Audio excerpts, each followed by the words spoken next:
नमस्कार, मैं ज्ञान प्रकाश चौधरी आप सभी भावी अध्यापक, अध्यापिकाओं का हृदय दिल से स्वागत एवं अभिनंदन करता हूँ। तो डीएलएड सेकंड सेमेस्टर का एग्ज़ाम होने को है। इसी क्रम में मैं प्रीवियस ईयर लगातार लेकर के आ रहा हूँ। आज मैं लेकर के आया हूँ 2023 का पेपर हिंदी का है। तो किस तरह से प्रश्न आते हैं, उन प्रश्नों को देखिए और एक अच्छा उत्तर लिख करके आइए जिससे कि आपको अच्छे अंक मिले। आइए शुरुआत करते हैं। देखते हैं पहला प्रश्न क्या है। पहला प्रश्न है, लिपि विकास का प्रथम सोपान है। तो लिपि विकास का प्रथम सोपान जो होता है वह चित्रलिपि होती है। क्या? चित्रलिपि। सा इसमें सही हो जाएगा। पर्वत शब्द का समानार्थी शब्द है, तो पर्वत का समानार्थी शब्द कूट होता है। क्या होता है? कूट होता है। पादप किसका होता है? वृक्ष का होता है।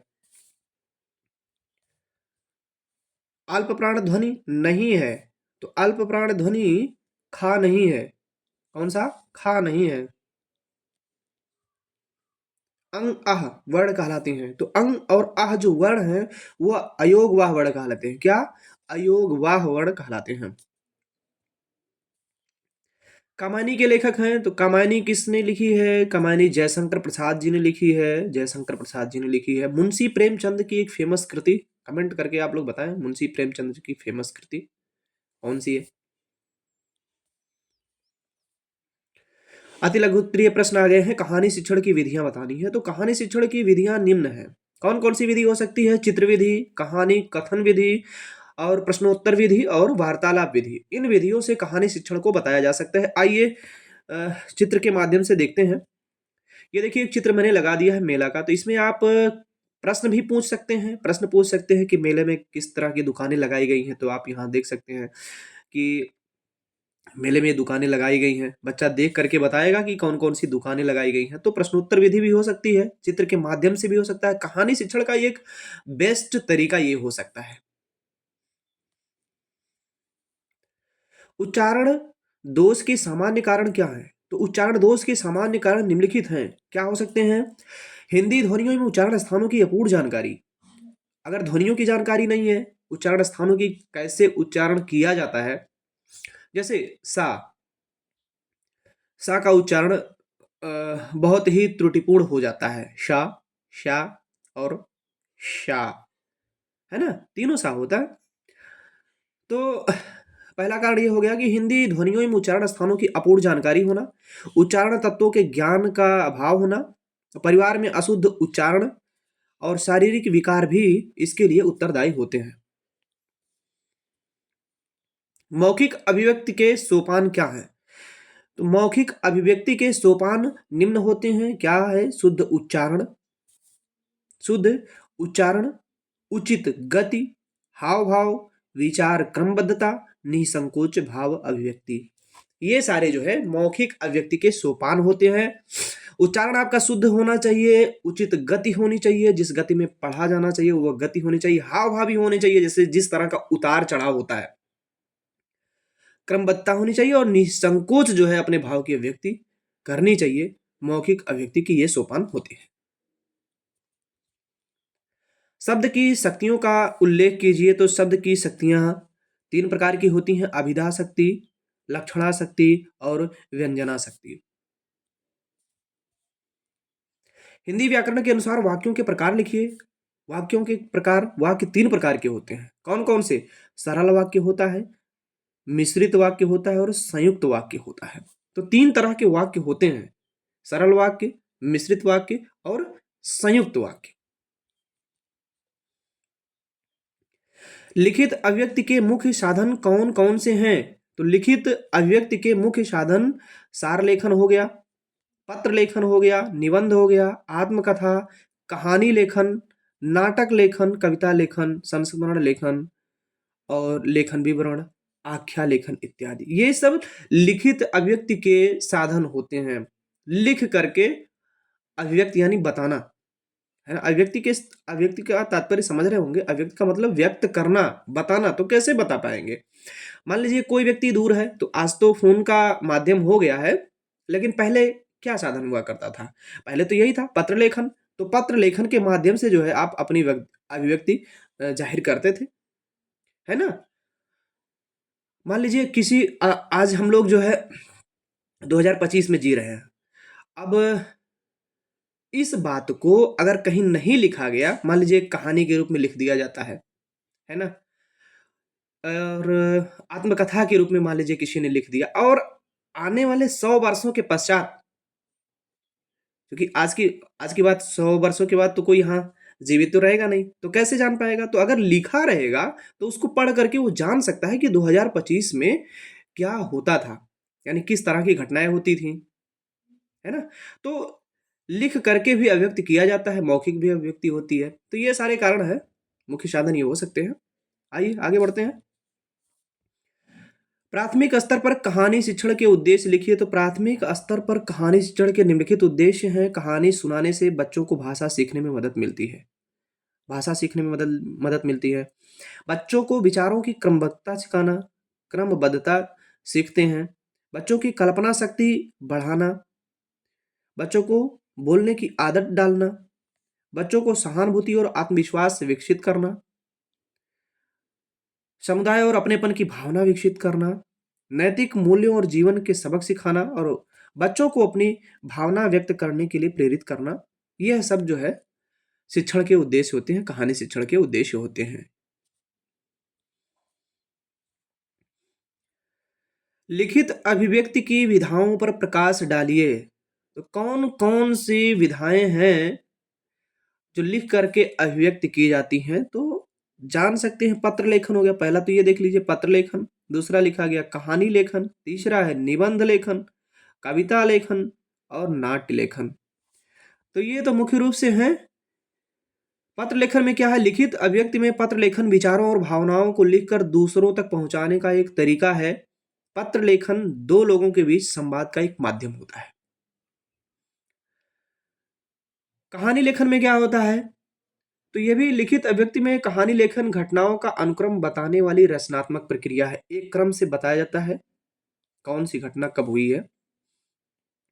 निबंध लेखन एक कला है जो हमें अपने विचारों और विचारधाराओं को शब्दों के माध्यम से व्यक्त करने की सीख देती है। अपनी विचारधारा व्यक्त करनी है तो आप जो है निबंध लेखन के माध्यम से व्यक्त कर सकते हैं। कविता लेखन, कविता एक ऐसा माध्यम है जिसके द्वारा विशिष्ट भावनाओं या विचारों को रचनात्मक तरीके से व्यक्त कर सकते हैं। नाट्य लेखन लिखित अभिव्यक्ति का एक रूप है। यह कहानी कहने का एक रोमांचक तरीका है। नाटक लेखन में पात्रों, संवादों और कथानक को मंच पर जीवंत किया जाता है। देखिए अलग अलग कितने माध्यम है। अगर मान लीजिए लिखा गया, यही कहानी जो लिखी गई है, इसको अगर कोई पात्र जो है, मान लीजिए किसी की बात की जा रही है कि दो व्यक्तियों की बात की जा रही है, तो दो व्यक्ति अगर रोल प्ले करते हैं, मंच पर आकर के कह करके व्यक्त करते हैं, वो नाटक के अंतर्गत आ जाता है ना। सर्वनाम किसे कहते हैं? सर्वनाम के प्रकार भी लिखिए। तो ये अब व्याकरण का प्रश्न आ गया है। तो सर्वनाम क्या होता है? संज्ञा के स्थान पर जिन शब्दों का इस्तेमाल किया जाता है वह सर्वनाम कहलाते हैं। तो संज्ञा के स्थान पर जिन शब्दों का प्रयोग किया जाता है वह सर्वनाम कहलाते हैं। जैसे आप, हम, इस, उस, मैं, तू, वह, सो, जो, कौन, ये सब सर्वनाम है। तो सर्वनाम के कुल 6 भेद होते हैं। पुरुषवाचक सर्वनाम, निश्चयवाचक, अनिश्चयवाचक, संबंधवाचक, प्रश्नवाचक और निजवाचक सर्वनाम, कुल 6 भेद होते हैं। ये रहा सर्वनाम की परिभाषा और उसके भेद। इस तरह से अगर आप लिख करके आते हैं तो बहुत अच्छे अंक, आपको पूरे के पूरे अंक मिलेंगे। अच्छा देखिए, लोग क्या समझते हैं कि इसमें एक ही प्रश्न है। मैं बार बार बताता हूँ, सर्वनाम किसे कहते हैं। अगर इसको आपने लिखा तो 1 अंक मिला। फिर सर्वनाम के अगर प्रकार आप लिखते हैं तब फिर आपको 1 अंक मिलेगा। अन्यथा आप सर्वनाम में कितनों बड़ा आप लिख करके चले आइए, अगर उसके प्रकार को नहीं दर्शाते हैं, नहीं लिखते हैं, तो पूरे अंक नहीं मिलेंगे, कोई भी एग्जामिनर नहीं देगा। अव्ययी भाव समास की सोदाहरण परिभाषा लिखिए। सोदाहरण यानी उदाहरण के साथ, देखिए सोदाहरण परिभाषा लिखनी है किसकी? अव्ययी भाव समास की। तो जहां प्रथम पद या पूर्व पद प्रधान हो तथा समस्त पद क्रिया विशेषण अव्यय हो, उसे अव्ययी भाव समास कहते हैं। यदि किसी समासिक पद में प्रथम पद उपसर्ग या अव्यय हो तो उसे भी अव्ययी भाव समास माना जाता है। तो पहले पद में इस तरह के अनु, प्रति, भर, आ, यथा, ये शब्द देखने को मिल जाते हैं। उदाहरण देख लेते हैं। उदाहरण क्या हो सकता है? आजीवन, आ शब्द पहले आ गया, यानी जीवन भर। प्रतिदिन, हर दिन। लावारिश, यथाशक्ति, घर घर, नगर नगर, ये सब अव्ययी भाव के उदाहरण हैं। औपचारिक तथा अनौपचारिक पत्र में अंतर स्पष्ट करना है। औपचारिक पत्र क्या है और अनौपचारिक पत्र क्या है? तो औपचारिक एवं अनौपचारिक पत्र में निम्न तरह के अंतर हो सकते हैं। औपचारिक पत्र किसी आधिकारिक या गंभीर विषय के लिए लिखा जाता है। वहीं अनौपचारिक पत्र किसी मित्र, परिचित या रिश्तेदार को लिखा जाता है ना। तो औपचारिक पत्र किसी आधिकारिक या गंभीर उद्देश्य के लिए लिखा जाता है और अनौपचारिक पत्र किसी मित्र, परिचित या रिश्तेदार को लिखा जाता है। दूसरा है औपचारिक पत्र शिष्टाचार और औपचारिकता के साथ लिखा जाता है। वहीं अनौपचारिक पत्र व्यक्तिगत और साधारण भाषा में लिखा जाता है। अब सीधा सीधा आप समझ लीजिए, जो औपचारिक पत्र है उसमें सारी औपचारिकताएं पूरी करनी पड़ती हैं। अब जैसे किसी अधिकारी के पास अगर आप जा रहे हैं तो उस अधिकारी को आप सबसे पहले ये चीजें होता है कि आप नमस्ते करेंगे, नमस्ते किए, ठीक है। अधिकारी अगर बैठने को कह रहा है, बैठ जाइए। नहीं कह रहा, नहीं सीट है तो आप खड़े रहेंगे। वहीं अनौपचारिक पत्र, यानी अनौपचारिक मतलब मित्र से आप तात्पर्य लगा लीजिए कि मित्र के घर जाते हैं, बैठने को कहे या ना कहे, बुलाए या ना बुलाए, बिना उसको सूचना दिए आप उसके घर पहुंच सकते हैं, उसको कुछ कह सकते हैं। लेकिन क्या अधिकारी को भी ऐसे ही कह सकते हैं? नहीं ना। तो औपचारिक मतलब कि सारी औपचारिकताएं पूरी करनी पड़ती हैं। अनौपचारिक में ऐसी कोई बाध्यता नहीं होती है, सीधी सी बात है। तो औपचारिक पत्र सरकारी संस्थाओं, ये देखिए सरकारी संस्थाओं, कंपनियों या औपचारिक अवसरों के लिए लिखे जाते हैं। वहीं अनौपचारिक पत्र मित्रों, रिश्तेदारों, परिचितों को लिखे जाते हैं। औपचारिक पत्र पेशेवर भाषा में लिखा जाता है, वहीं अनौपचारिक पत्र व्यक्तिगत भाषा में लिखा जाता है। भाई मित्र से अगर आप बतियाते हैं और किसी अधिकारी से बतियाते हैं, अंतर होता है कि नहीं? एक मित्र से किसी भी तरह की अपनी स्थानीय लोकल लैंग्वेज में आप बात कर सकते हैं, हम्म। लेकिन अधिकारियों से ऐसा नहीं कर सकते हैं आप। औपचारिक पत्र किसी निर्धारित प्रारूप के साथ लिखा जाता है, वहीं अनौपचारिक पत्र किसी खास प्रारूप का पालन नहीं करते हैं। तो औपचारिक और अनौपचारिक अगर आप अर्थ ही समझ जाते हैं तो आप समझ पाएंगे कि औपचारिक पत्र क्या होता है और अनौपचारिक पत्र क्या होता है। तो अनौपचारिक पत्र जो होता है वह, ध्यान दीजिएगा, वह मित्रों, रिश्तेदारों या फिर किसी सगे संबंधियों को आप लिख सकते हैं, है ना। इसकी भाषा सरल होती है और कोई एक ढांचा नहीं होता कि बस इसी मानक में आपको लिखना, किसी भी तरह से आप लिख सकते हैं। लेकिन जो औपचारिक पत्र होता है उसको आप उसी तरह से लिखेंगे। जैसे अगर आप किसी अधिकारी को लिख रहे हैं तो उसका पदनाम लिखेंगे, तिथि आप अंकित करिए जहां बताया गया है। आप उसको आदर सूचक शब्दों के साथ जिस तरह से लिखा जाता है उस तरह का प्रयोग करेंगे। वहीं अगर आप मित्र को लिख रहे हैं तो केवल नमस्ते करके तिथि कहीं भी डाल सकते हैं। अब आप समझ गए होंगे औपचारिक क्या है, अनौपचारिक क्या है, ठीक है। छठवां प्रश्न है उपसर्ग एवं प्रत्यय में अंतर स्पष्ट कीजिए। उपसर्ग क्या होता है, प्रत्यय क्या होता है? तो उपसर्ग जो है शब्द आरंभ में जुड़ता है, जबकि प्रत्यय शब्द अंत में जुड़ता है। उपसर्ग पहले जुड़ता है, किसी शब्द के पहले जुड़ता है।